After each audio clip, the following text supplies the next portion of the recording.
Hello, my name is Anna, and I love trying vintage recipes. So today, I'm trying 3 recipes from Betty Crocker's Cooky Book. This book was originally published in 1963. We'll talk more about it later. I'm so excited to use this book again.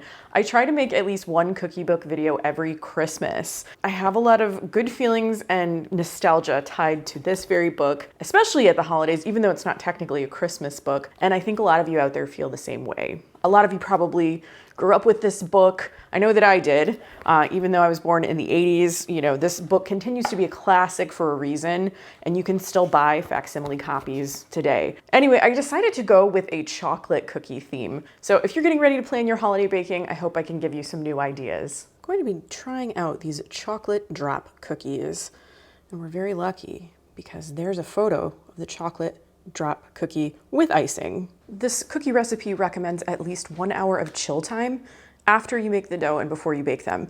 So make sure that you allow enough time for all of that.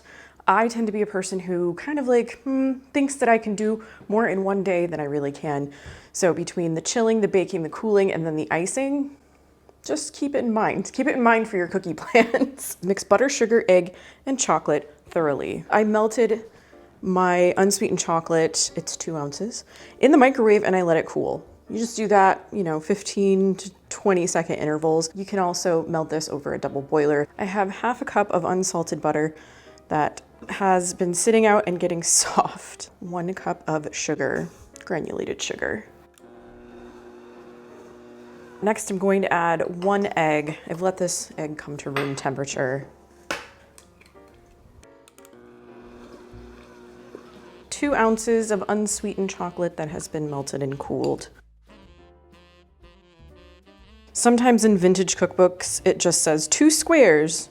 This one specifically says 2 squares and then 2 ounces in parentheses, which is very nice. Sometimes the squares were measured differently, so, it's great for them to list it. Next, I need to add my buttermilk and my vanilla. So I have 1/3 cup of buttermilk and 1 teaspoon of vanilla. Oh, it's so soft and smooth, and yes, just make sure, everything is well mixed. So now I'm gonna set this aside, get my flour going. I have 1 3/4 cups flour in this bowl. And to that, I'm going to add half a teaspoon of salt and half a teaspoon of baking soda. I'm just gonna whisk that together. So that's to blend the flour in. I like to do this kind of gradually. I'll probably start with my hand mixer. So I'm just kind of making sure that every bit of flour is incorporated there. There's nothing hiding out in the bottom of the bowl, so I'm like scooping up and checking around in there. Everything is nicely mixed. I can see why they want you to refrigerate this. It is a very soft kind of dough. It's almost just this side of cake batter. I'm going to put this in the refrigerator for about an hour. We'll see if an hour is enough. All right, 1 hour later, my dough has firmed up quite a bit, which it needed. And I'm also preheating my oven to 400 degrees. While I was waiting for this to firm up in the refrigerator, I decided to go to the Betty Crocker website and see, do they have this recipe on the website? Is it the same? Lo and behold, yes, they do have it, and it is the same. Same ingredients, same bake temperature and time. The only difference is the icing that they're going to use, the one that you have options for the icing at the end of this recipe. And I was planning to use the one that they happen to list on the website. And I was also planning to double the icing recipe, which is what they do on the website. I often find that the recipes in the Cooky Book, the icing recommendation is a little bit less than maybe like what I would want. I can understand if you want to do like a very, very thin layer, or you just want to cut it very close. I'll make a little extra, and if I have some left over, so be it. Drop rounded teaspoons full of dough about 2 inches apart on ungreased baking sheet. Okay, yes, okay, so this, after it has chilled, it's like the texture of like a very firm buttercream, I guess. I'll probably end up sticking this back in the fridge between scooping and baking, just to make sure it doesn't get too soft again. I'm just gonna do a few, just to test. I placed 5 little cookies on this sheet, and now I'm gonna bake this at 400 degrees. It says 8 to 10 minutes, so I'll start with 8 minutes and check on it. I'll let you know where I end up time-wise. So I scooped and baked a few of these trays just to kind of see like where are we at? Where are we at with the time, what works? And 8 minutes is just about right for me. I definitely wouldn't go any more. You know, your oven, your baking sheets, whatever, it's gonna vary. So just experiment, but these cookies are small. So 8 minutes was right for me. And you can see it says in the instructions, bake 8 to 10 minutes or until no imprint remains when touched lightly. I went ahead and I touched one of these trays, freshly baked trays lightly, just when it came out of the oven. So that's what you're looking for. Anyway, I am gonna keep scooping, baking, removing from the tray because these need to cool for a full 30 minutes before I frost them. One of the great things about the Cooky Book is that there's a whole section of frostings and glazes and things at the end of the book. And the chocolate drops suggest you use either this browned butter glaze, or there's also butter icing, easy creamy icing, but I chose to go with Marie's chocolate icing. But I'm gonna double the recipe. I'm gonna make myself a double boiler with a pan of simmering water, and I'm gonna put a glass bowl over that. Next, I'm gonna add 2 tablespoons of unsalted butter and 2 ounces of unsweetened chocolate. This is double. This recipe is one that I am doubling for the frosting. I just need to let this melt, really. That only took a few minutes. Everything is nicely melted together. So next, this is kind of interesting. I have to blend in 3 tablespoons of warm water. I always get a little nervous when I've had other recipes where I'm supposed to mix water with melted chocolate and I'm like, it's gonna seize. Blend in warm water. Okay, so I got my hand mixer all ready to go because I'm gonna do this, like, we're gonna start blending before I even add it. Ooh, so nerve-wracking. So weird, but it's fine. It's actually fine. Yeah, it's like not seized at all, really. Now I've sifted 2 cups of confectioner sugar and I'm gonna start adding that. Not gonna do it all at once because it's just gonna like into a cloud if I do that. So we're gonna mix it slowly.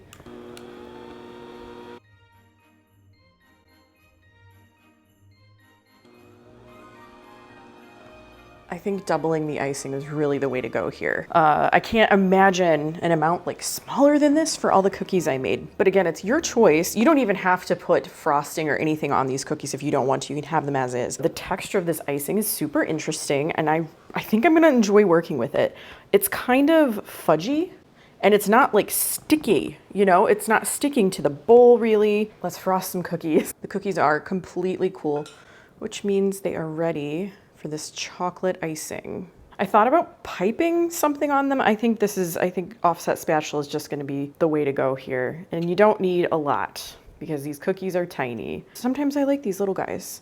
Plus these are great for cookie plates. You know, you can have a whole variety of things for people to try. Okay, well, I have a lot of cookies to frost. So let me get some of these done and then we'll give them a taste. So I have a few more cookies to frost, but I wanted to just take a little break and try them. I'm gonna try one with no frosting on it just to see what it's like. Texture is soft. A little bit of crispness on the bottom. It's a little cakey inside. Nice and small, a little treat. Not super sweet. It's chocolatey, kind of sweet. I think that's kind of where the icing comes in and takes over. So I'm gonna grab one from my plate, give it a try. They are chocolatey and sweet. I like them a little bit better when they're frosted. One of the variations that you could do with these cookies is, you could add nuts to them. That was an option. I chose not to. There was also a variation where you added chocolate chips to the inside. I think that would be really good. You would want to omit the icing though, I think. It's like one or the other. I mean, I guess you could do both if you were really, really looking for something special and sweet, but I really like these. I think, like I said, I like a small cookie sometimes, especially if you're gonna do a cookie plate or a cookie exchange.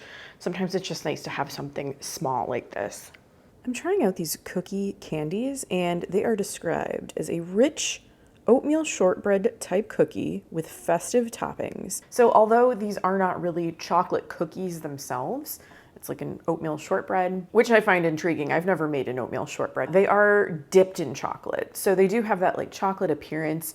You dip them in a little melted chocolate and then you're supposed to use either sprinkles, chopped nuts, coconut, that kind of thing to to garnish them. I'm gonna be using some chocolate sprinkles, which they call chocolate shot in this book because at the time that's what they were known as. I call them sprinkles, some people call them Yummies. They just have a lot of names, but sprinkles. And then I have some very festive holiday sprinkles that I'm gonna try out too. Let's go. I need a spatula. Oh, got it. And it's red. Heat oven to 325. I need to do that too. Mix butter, sugar, and vanilla. I am gonna cut this recipe in half. I just have a lot of cookies to get through and I don't wanna commit to a full batch of something I've never tried before. Half a cup of softened butter, sifted confectioner sugar. I'm gonna start by mixing just the sugar and the butter and then I'll add the vanilla. I have half a tablespoon of vanilla and mix that together well. Nice and smooth. I am gonna set this aside so I can move on to my dry ingredients. I have 1 cup of flour here, a 1/4 cup of rolled oats. I'm gonna mix that in there and a little bit of salt. There's no baking soda. There's like nothing in here that should make these cookies like rise and spread a lot. So this is all the dry ingredients. I'm gonna mix those together before I add them to my butter mixture. I'll do a little at a time. Just making sure that everything's incorporated. Nothing dry, you know? No stray flour. So now I need to shape this dough and bake it. It says, with fingers, shape teaspoonsful of dough into rounds, balls, crescents, triangles, and bars. I'm just gonna go either like rounds or balls. I'm not gonna shape all of it into like different things right now. If you have had this and you shape it into different shapes, tell me what shapes that you like to do. Let me get my cookie sheets and I'll be right back. I grabbed 2 cookie sheets. I might be able to fit all of them on just one though, because between cutting the recipe in half and the cookie's not like expanding a whole lot, we'll see. It says teaspoonsful. I think that's about the right size. It's a lovely dough to scoop. I do like it. Should I do a test? Sometimes I like to do a little bit of a test bake with just a few cookies. Sometimes I live on the edge. I think I'm just gonna go for it. I think we're gonna live dangerously and just go for it. Will I regret it? I don't know, maybe. I'm gonna roll these into balls, I think, just a little bit to neaten them. And I am gonna have to do more than 1 sheet tray, which is fine. And hey, this way, like, I can experiment a little bit. You know, I don't know. Is it a good idea to roll them like this with my hands? Maybe it's not, but we'll find out. And if it's wrong, I can do another try. It's the good thing about getting started a little early on your holiday baking. If you're trying something new and maybe it doesn't work the way you expect, you have time to do something else. But hopefully these will be great. All right, okay, cute. These have a very long bake time.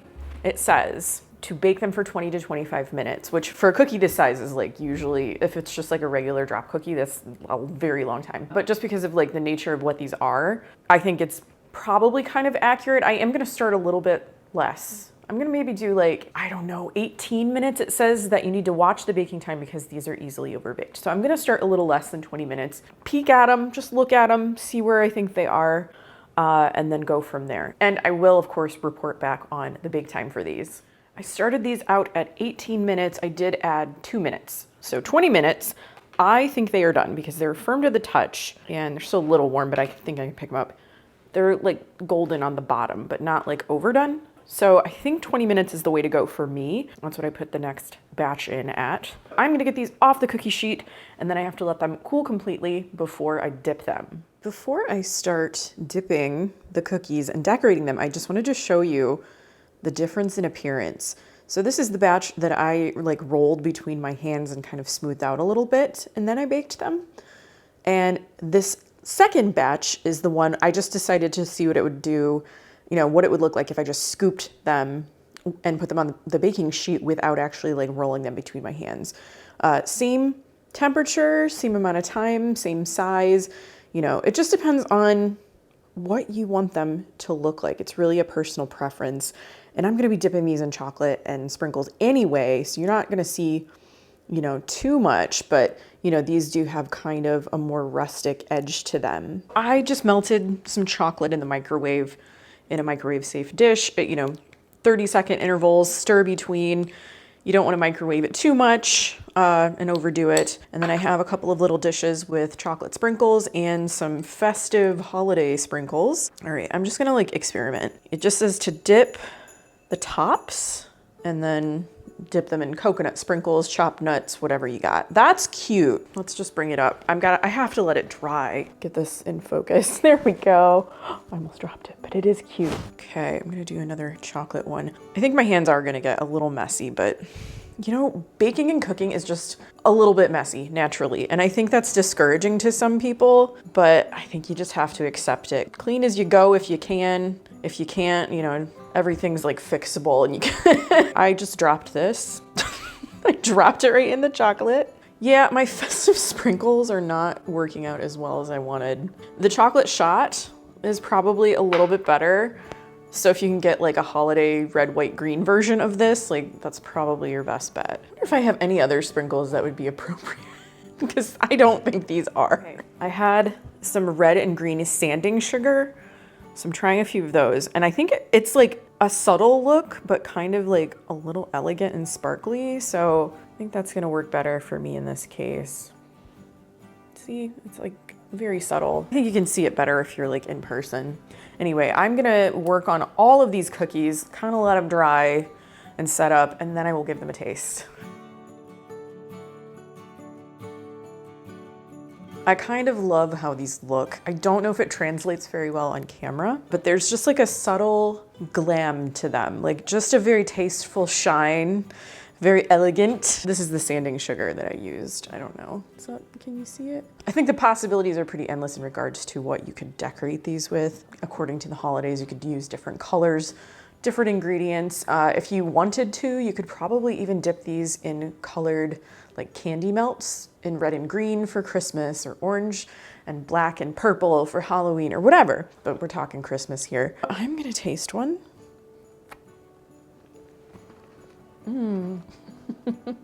Very nice, pleasant texture. Very light, kind of like a pecan sandy. I don't think I mentioned earlier, but the smell when they were baking was just like a very light, toasty vanilla scent in the air. It was very nice. And again, I love a small cookie. You can put a lot of these on a cookie tray and make it look really full and abundant and beautiful. Have a variety, and it's like perfect for Christmas, right? For my third cookie, I am going to try these chocolate Yummies. And it's these right here. Now, this recipe is a no-bake cookie recipe. Maybe you're a little short on time, but you still want to do something fun, make some kind of cookie, and that's where no-bake recipes can really come in handy. I've tried a few different styles here on my channel. I've never tried this one. It's chocolate, marshmallows, coconut, and oats with some other things. I don't know, we'll see. So I have this pan of simmering water on my stovetop, and I'm going to turn it into a double boiler by adding a heat-safe bowl. To that, I'm going to add my chocolate pieces. I have a mix here of milk chocolate and semi-sweet because I'm trying to use up some odds and ends. 8 large marshmallows. I'm cutting the recipe in half just to try it. Butter. And I need to let that all melt together. Something that it says in the cookbook, and I always appreciate these kinds of warnings, it says chocolate butter marshmallow mixture may separate but will hold together when the rest of the ingredients are added. I always love it when a cookbook is like, hey, just so you know, this weird thing might happen. Don't worry about it. It's okay. Makes you feel a little bit better. I'm just gonna let all of this kind of melt together before I move on. My mixture has melted and I've taken it off of the double boiler so that I can add the rest of my ingredients. That is a 1/4 teaspoon of vanilla, a 1/2 cup of shredded coconut, and then I have a cup of oats. It said quick cooking or rolled oats.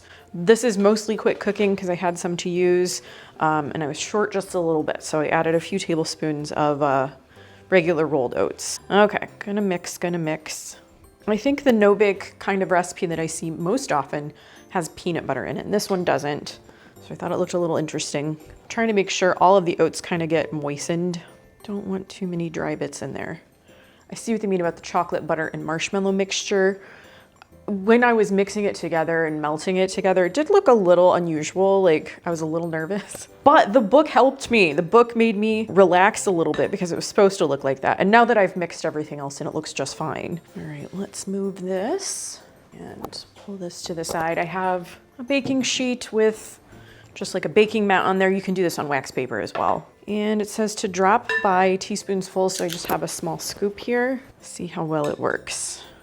And of course, we're not baking these, so don't worry about spacing them too far apart. I'm kind of trying to pat them together just a little bit as I drop them. You'll get a feel for it when you try this recipe. I would say it feels like a little bit more loose than some of the other no-bake recipes I've tried. Yeah, they hold together well enough. You just might need to do a little finessing with your spoon or scoop. I need to refrigerate this. It doesn't say for how long, it just says refrigerate. So I'll fill this sheet tray up, pop it in the fridge, and I'll let you know how long I left it in there. So this is what the chocolate Yummies look like in the book, and this is what mine look like. I'm interested to know more about the texture. I think that the marshmallows are gonna lend something like maybe a little chew to it. I don't know. These took about 45 minutes in the fridge. They didn't take very long at all. So probably in about an hour you can have these. I'm just gonna go for it. I think the marshmallows really did do something good for the texture here. I've had no-bake cookies that were like a little bit dry and crumbly. I think the marshmallows just kind of give it that pleasant bite, you know? It's not like falling apart when I bite into it. It's just got like this soft, almost squishiness, but not super, super soft. These taste really good too. They're not super sweet. Makes me think of like, almost like a granola bar, kind of, or those like energy balls. Most of those little energy balls or energy bites have peanut butter in them. These don't. These are very pleasant, very easy to make. If you have children, grandchildren, nieces and nephews, and they want to participate, but maybe they're not like, the attention span isn't super long, I think these cookies would be a really good one to make. When I was scooping these, I did find that I needed to really press the scoop against the side of the bowl, just to kind of like compact it a little bit more. I also tried scooping and then picking up what I had scooped and like rolling it between my fingers. I didn't like that. That actually caused it to fall apart more. So I'd say, you know, when you're putting these together, when you're scooping them, definitely kind of like try to push the mixture into your scoop before you deposit it on your wax paper, your baking mat. And then you're probably gonna have to just kind of like, you know, tap it, finesse it a little bit to keep it together. Betty Crocker's Cooky Book was published in 1963, and I have 2 copies here. This is a facsimile copy. I think they started printing these around the early 2000s, and you can still find them today, especially around Christmas time. I see these at bookstores, at World Market. I even see a few copies, usually at Half Price Books too. So this is the working copy. This is the first edition, first printing. You can see it's got the double ring binding that I just love so much.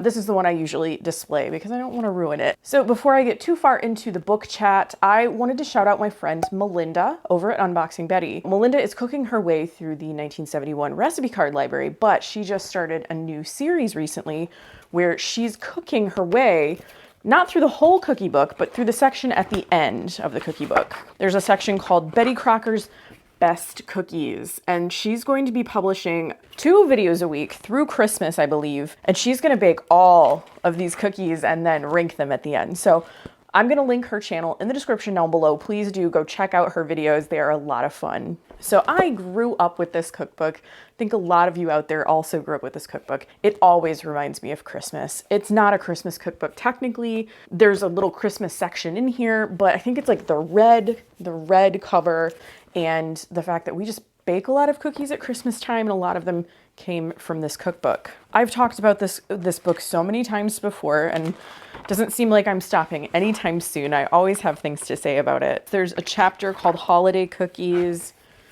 There's some of the photographs. I think especially the candy cane cookies are a classic. A lot of people have made those. I actually made the thumbprints recipe on this channel, I think a few years ago. Beautiful tiered stand with Christmas cookies on it. Just so many photographs of the cookies. They have little diagrams that kind of like show you exactly what the cookies are and where to find them in the book, which is very helpful. Oh, look at this. I'm gonna come a little closer. That lovely little Christmas scene there, all in blue. And I've always loved the drop cookies in the bar cookie section because along the bottom of the pages, you actually have photographs, like just individual photographs of the cookies. And something else that I think is so cool about this book, it seems like the drop cookies here They're not like absolutely perfect. You know, there's a lot of good food styling that goes on in all cookbooks, but something about this one, it's like makes it okay for yours not to look so perfect. They just look like real cookies that someone made in their house. Of course, we want our cookies to look nice and, you know, as nice as we can make them, but a lot of these just kind of look homemade. Like that's because that's what they are. They're homemade cookies. Oh, here's another cookie I've made on this channel, the chocolate crinkles right there. I think that is a favorite of a lot of people. A favorite of my family is cream wafers, but we usually made them in the spring, more so than Christmas time, because you can dye the icing kind of like pastel colors if you want, and we had those at Easter usually. I also use the recipe for spritz cookies. That is from the Cooky Book. I have a couple of videos about spritz cookies on my channel, so I'll link those too in the description. So let's talk about the cookies that I chose to make today. I started with chocolate drops. And these were just delightful, like a delightful, soft little chocolate cookie with a little bit of icing on top. All of the cookies that I made from this book were pretty small compared to maybe what you would go out and like buy in a bakery nowadays, which I like, especially at the holidays if you're making cookie trays, cookie platters, or you're having parties where, you know, maybe a cookie exchange and you want to try a lot of cookies. When they're small like this, you can do that. These chocolate drops were pretty easy to make, but you do need to allow yourself enough time because you have to refrigerate the dough, you gotta scoop it, you gotta bake it, and you have to cool it completely before you frost them. So you could make this sort of a process that takes more than one day if you want. Like if you wanna make the dough a little bit ahead of time, or you wanna bake the cookies off and then frost them the next day, you could definitely do that. The texture is very nice. It's kind of a softer cookie, and I think a lot of people would enjoy these. If they're a chocolate lover, I think this would be a favorite. The second cookie recipe I tried was Cooky-Candies. So the cookie itself on this recipe was not chocolate. It's an oatmeal shortbread, and then you dip it in chocolate. Like you dip the whole top of it in chocolate, so it really does have an appearance of like a candy or a bonbon or something like that. But it's got this nice crisp kind of shortbread cookie underneath. I've never made an oatmeal shortbread before, but I really liked it. I thought it was pretty nice. I like oatmeal a lot, and I like oatmeal cookies. They didn't seem to have a ton of oatmeal in it though. It almost seemed like the oatmeal was kind of an afterthought. It didn't detract from the taste of the cookies or anything like that. I just thought it was kind of an unusual amount because it almost seemed like there wasn't enough in there. But these were pretty tasty, nice crisp little cookie, and you could decorate them any number of ways. I chose to use chocolate sprinkles, and then I landed on some red and green sanding sugar, which I really liked the look of. Made them kind of sparkly. I know it didn't come through, or I don't think it came through on camera as well as I wanted it to, but in person they had kind of a, I don't know, just this like slightly glittery, elegant look to them, I thought. But you could use coconut or chopped nuts.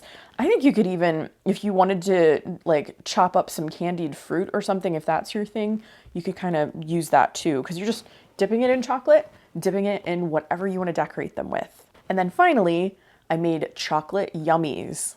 And this was a recipe I chose. I ended up making this because I was a little short on time. And I think that happens to a lot of us during the holidays. We get a little ambitious and we think, oh, we can do so much more than we actually can.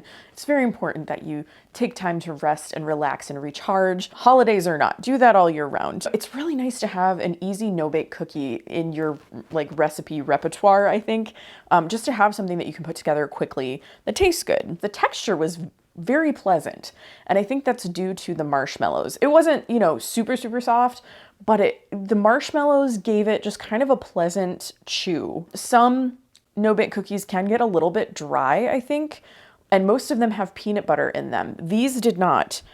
This was, what was it? Chocolate and marshmallow and butter, and then, you know, your other ingredients. Kind of halfway between a cookie and a candy. It's a little bit of both, I think. But this is something that you can make pretty fast, pretty quickly. I think if you have kids in your life, this might be a good thing to make with them too. If they're just kind of like learning to cook, this would be a good thing for them to try. So tell me, did you grow up with Betty Crocker's Cooky Book, and do you have a favorite cookie recipe? I'd love to hear about that, so please leave me a comment. I'd like to say a special thank you to my Patreon supporters. If you'd like to join us over there, I'll have a link in the description so that you can do that. I hope you enjoyed this video. If you did, please give it a thumbs up, share it with a friend, and subscribe to my channel if you haven't already. I post videos about food, vintage cookbooks, and retro recipes every week. Thanks again for watching, and I'll see you in my next video. Bye.